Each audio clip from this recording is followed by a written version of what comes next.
चुके हैं, अवाम की तरफ बढ़ते हैं और जानते हैं उनकी राय। सबसे पहले तो ये बात है कि जो वॉर के मूड में अगर बांग्लादेश है तो ये सबसे बड़ी उनकी गलती है, क्योंकि अच्छा। आप देखें कि जब आप वॉर करने के लिए किसी के सामने आते हैं ना, तो फिर आपको उसके मुकाबले में आना पड़ता है। आप उस क्या कह लें कि आप उतना दमखम रखते हो तो फिर आपको ये काम करना चाहिए। अच्छा। आप देखिए आपके मुल्क में अभी क्या हालात चल रहे हैं। आपके मुल्क में जैसे एक तहरीक उठी, जैसे भी उठी, वो एक पिछली बात थी, वो पीछे जो गुजर गया वो गुजर गया। आपकी एक अच्छी बली हुकूमत चल रही थी, इंडिया ने बड़ी ज़्यादा वहाँ पे इन्वेस्टमेंट की हुई थी, बड़े मामलात वहाँ पे चल रहे थे, बड़ा अच्छा मुल्क चल रहा था, टके की इतनी वैल्यू बढ़ चुकी थी कि वो पाकिस्तान से ऊपर निकल चुका था, और बांग्लादेश और इंडिया के जो रिलेशन थे वो बड़े अच्छे हो चुके थे। लेकिन मुझे नहीं समझ आई कि इन लोगों को क्या हुआ, एकदम कि क्या मसला बना और किस बंदे ने ये एक कि ये बहुत बड़ा इनकलाब आ गया, ये बहुत बड़ा तो आप चेंज आ इनकलाब गया। को देखें, इनकलाब को भुगते पहले यहाँ से उन लोगों ने अपने आप को उठाया और साइड पे किया कि हम लोगों ने आज़ादी लेनी है, ये लेनी है, वो लेनी है, इंडिया की गोद में जाके बैठ गए। अब इंडिया ने उनको खिलाया पिलाया, बड़ा किया, और अब जो मामलात बने उसके बाद अब वो फिर उनके सामने खड़े हो गए।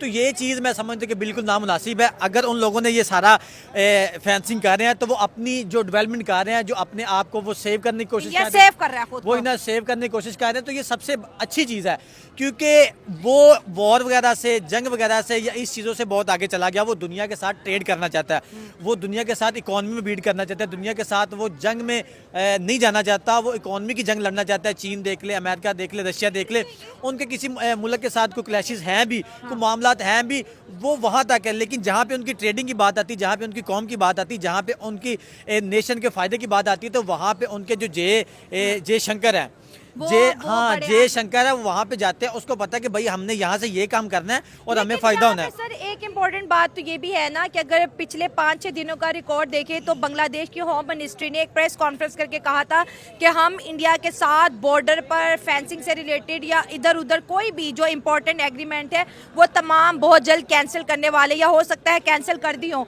तो इंडिया जो है जाहिर है उनको ये चीज़ का हमेशा गिला रहता है कि बांग्लादेश के फार्मर हो या बांग्लादेशी अवाम हो, वो हमारे वेस्ट बंगाल से जो है इलीगल तरीके से वहां पर आते हैं और बसना शुरू हो जाते हैं। अब बंगाल के बॉर्डर को सिक्योर करने की कोशिश की जाती है, और यहाँ पर यह भी इम्पोर्टेंट है कि बांग्लादेश के अंदर इस वक्त पाकिस्तान आर्मी भी मौजूद है जो बांग्लादेश के साथ जो है सिक्योरिटी को लेकर और भी बहुत से प्रोग्राम में जो है इंगेज होने वाली है। तो इंडिया का जो ये एक्शन है, हम जैसे कह रहे थे कि बॉर्डर पे अगर टेंशन बनेगी तो इंडिया प्रेशर में आएगा, और अब तेजी से फेंसिंग शुरू कर दी है, तो ऐसा लग रहा है कि इंडिया वाकई टेंशन में आ रहा है, क्योंकि अब बांग्लादेश अकेला नहीं है, उसके साथ पाकिस्तान भी आ चुका है। देखें वो बात फिर आ जाने के पाकिस्तान में खड़े होकर ये बात क्यों की जा रही है। देखें अफगानिस्तान में मामलात हुए, पाकिस्तान ने वहाँ पे इंटरफेयर किया और पाकिस्तान को उसका कितना खमियाजा भुगतना पड़ा। ठीक है। अब देखें इंडिया, अगर बांग्लादेश में सब कुछ हो रहा है, इससे पहले बांग्लादेश हमारा बहुत बड़ा, खुद को हम नहीं समझते थे, बांग्लादेश हमें अपना बहुत बड़ा दुश्मन समझता था। अच्छा। कि यार पाकिस्तान ये करवाता है, पाकिस्तान ने ये किया, पाकिस्तान ने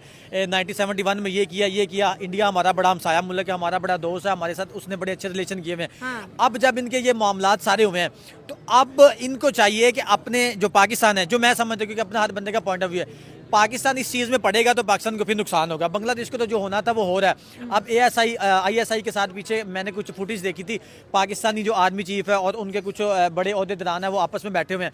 तो जब ये क्लैशेस होंगे, बॉर्डर पे ये मामलात होंगे, तो जाहिर सी बात उन लोगों ने कहना है, वो पहले हमें कहते हैं कि यार ये बॉर्डर पे ये आगे पीछे दहशतगर्दी फैलाते हैं। अब मैं थोड़ी सी दूसरी तरफ आता हूँ, वो हमारे मुल्क में अभी चैंपियन ट्रॉफी क्यों नहीं खेलने आ रहा है? वो इसी वजह से खेलने नहीं आ रहा है कि भाई ये दहशतगर्द मुल्क है, साइड पर वो खेलते हैं।